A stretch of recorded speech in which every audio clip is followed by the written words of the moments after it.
नमस्कार, मैं हूं आपके साथ पूर्वी राय और आप देख रहे हैं एमपी फर्स्ट न्यूज। बिना बारिश के बाद शिप्रा नदी का जलस्तर, छोटे मंदिर और घाट पर खड़े वाहन पानी में डूबे। सुरक्षा की दृष्टि से होमगार्ड और पुलिस प्रशासन तैनात। उज्जैन में मानसून आने के बावजूद भी बारिश नहीं हो रही है। तेज धूप और गर्मी उमस से लोगों का हाल बेहाल है। लेकिन ऐसे में शिप्रा नदी का जलस्तर अपने आप बढ़ गया है। इसके बाद प्रशासन ने व्यवस्थाएं जुटाने का काम किया है। आपको बता दें कि उज्जैन के आसपास क्षेत्र में हो रही लगातार बारिश के कारण पानी में डूब गई। घाट स्थित छोटे मंदिर में भी जलस्तर बढ़ने के कारण डूब में चले गए हैं। नदी का जलस्तर बनने के बाद जिला प्रशासन अलर्ट हो गया है। घाट के आसपास से लोगों को हटाया जा रहा है। आने वाले श्रद्धालुओं को शिप्रा नदी में स्नान पर रोक लगा दी गई है। वहीं सुरक्षा की दृष्टि से होमगार्ड और पुलिस जवान तैनात किए गए हैं। माँ शिप्रा तैराक दल द्वारा निष्भाव से जो सेवाएं दी जा रही है घाटों पर लेकर, उसी प्रकार से हम लोग घाटों पर सेवा दे रहे हैं। आज देख सकते हैं आज शिप्रा जी जल स्तर बहुत बढ़ चुका है, जिस पर राम घाट पर काफ़ी पानी आ चुका है। कई मंदिर भी डूब चुके हैं यहाँ पर आसपास। और शिप्रा तैराक दल द्वारा जिस तरीके से सेवाएं दी जा रही है, उस तरीके से हम लोग सेवाएं यहाँ पर दे रहे हैं। माँ शिप्रा तैराक दल सचिव संतोष सोलंकर। उज्जैन पुलिस ने 2 अलग-अलग महिलाओं की हत्या का खुलासा कर दिया। दोनों ही मामलों में पति आरोपी निकले, जिन्हें गिरफ्तार कर लिया गया है। दोनों ही महिलाओं की हत्या चरित्र संदेह को लेकर की गई थी। पुलिस कंट्रोल रूम में एसपी प्रदीप शर्मा ने दोनों हत्याओं का खुलासा करते हुए बताया कि घटिया पुलिस ने माली खेड़ी गांव से जय कुमार नामक महिला की खून से लथपथ लाश उसके ही घर से बरामद की थी। पुलिस ने इस मामले में महिला के पति को गिरफ्तार किया है, जिसने पारिवारिक विवाद और चरित्र संदेह को लेकर हत्या करना कबूल किया है। वहीं नागझिरी पुलिस ने शनि मंदिर के समीप से त्रिवेणी नदी से बोर में भरी हुई एक अज्ञात महिला के हाथ पैर बंधी लाश जब्त की है, जिसकी पहचान प्रवासा में रहने वाली रचना टिपानिया के रूप में हुई थी। पुलिस ने सीसीटीवी फुटेज और अन्य जानकारी के आधार पर महिला के पति गोकुल टिपानिया को हिरासत में लेकर पूछताछ की तो उसने पत्नी की हत्या करना कबूल कर लिया है। एमपी के मुताबिक इस मामले में भी चरित्र संदेह हत्या का कारण बना है। 2 हत्या की घटनाएं जिले में एक साथ हुई थी। इसमें घटिया थाना क्षेत्र में मालीखेड़ी गांव में एक महिला है श्रीमती जय कुंवर राजपूत, 26 साल की है। इनकी करीब 4 साल पहले कोरोना के दौरान शादी हुई थी। पारिवारिक विवाद चरित्र शंका के चलते इनके पति ने ही इनकी हत्या की है। जो लट से हत्या की गई है वो उनके घर से बरामद किया गया। पति को गिरफ्तार भी कर लिया गया। सिमिलरली एक केस ये थोड़ा ज़्यादा संवेदनशील था, क्योंकि जो सुबह सूचना मिली थी कि त्रिवेणी, जो शिप्रा नदी त्रिवेणी घाट है, वहाँ पर एक छोटे पुल के पास एक बॉडी जो तैर रही है, उसको जब बॉडी को निकाला गया तो उसके हाथ पैर बांधे हुए थे और उसको बोरी में पैक करके बॉडी को डिस्पोज ऑफ किया गया था। मामला बहुत संवेदनशील था। इसमें कई टीम्स बनाई गई। हमारे एडिशनल एसपी साहब, दोनों सीएसपी, सभी थाना प्रभारी, इन्होंने मिलकर पूरे जगह जगह के सीसीटीवी कैमरा निकाले।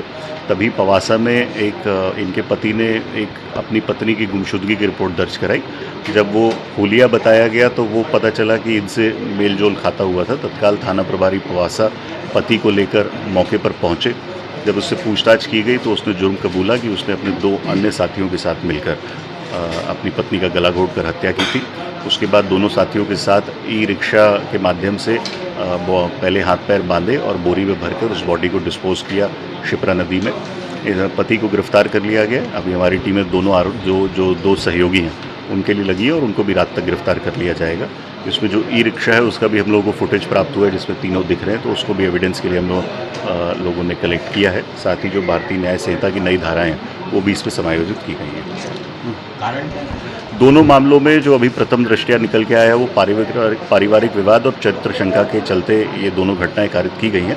अभी दोनों आरोपियों को हम लोग रिमांड पर लेंगे और उससे जुड़ी हुई कुछ पैसे के लेन देन का भी पति पत्नी के बीच में आपस में विवाद सामने आया है।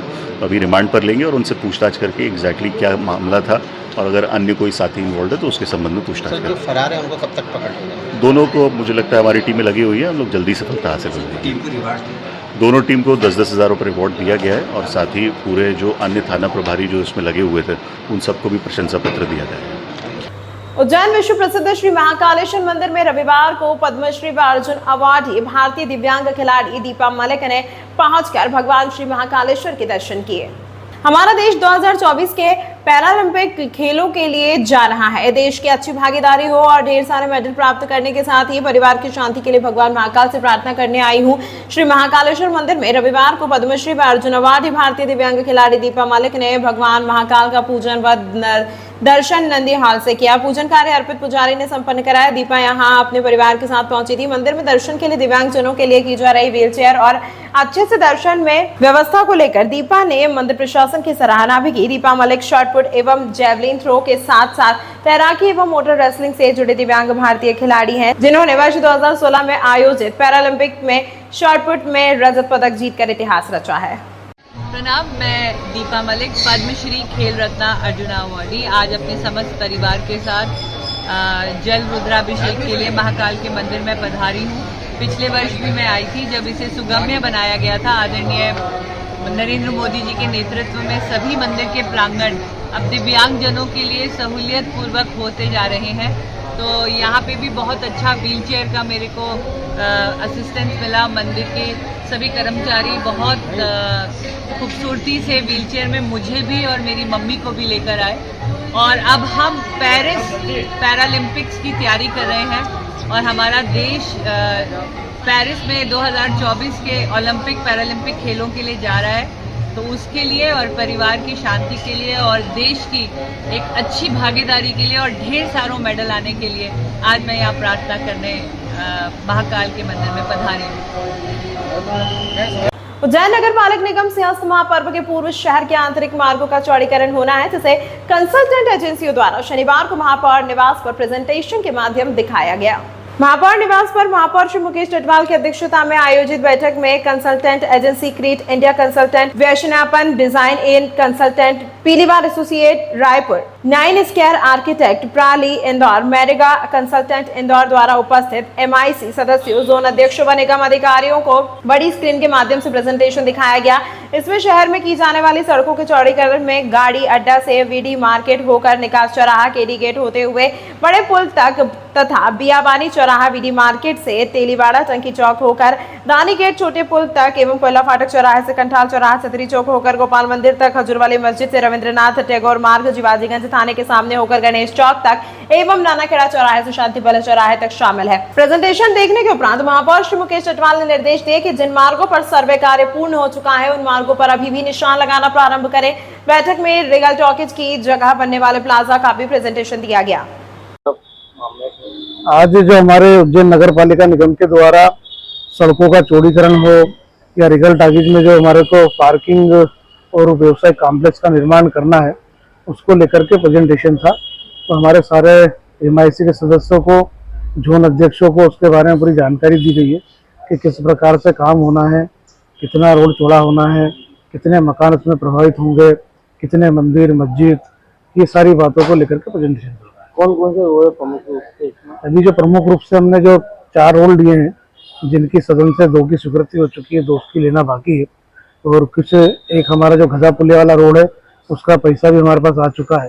तो इसे कुल मिलाकर के 5 रोडों की हम ये बात कर रहे हैं। कौन से रोड? 2 रोड जो आपने बताया, जो कोयला फाटक वाला है, निकास वाला है, कंठाल वाला है, घजा पुलिया वाला है, ये सारे मार्गों के लिए। कितने से इसका निर्माण होगा, कितनी लागत से? अलग अलग रोडों की अलग अलग लागत है। किसी की 40 करोड़ है, किसी की 30 करोड़ है, किसी की 50 करोड़ है। कब से काम चल रहा है?